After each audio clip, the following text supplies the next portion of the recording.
不多30歲的某天，你會去最後一次二手唱片店，買去過往10數年賣落的幾百張唱片。這個時候你要賣得有技巧一點，技巧是要知道有2種唱片店，一種是每張碟報不同價錢，一種是一個價錢報一堆唱片。你要以第一種店為先，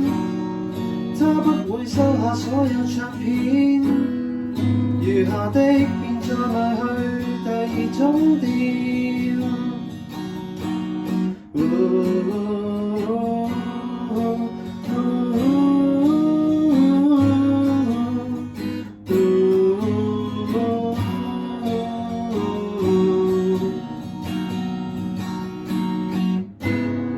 這次序當中的重點，不只可整體賣高1倍價錢，還可讓你盡量忘掉眼前。時光一下子失去所有唱片，會有把夢燒光的感覺出現，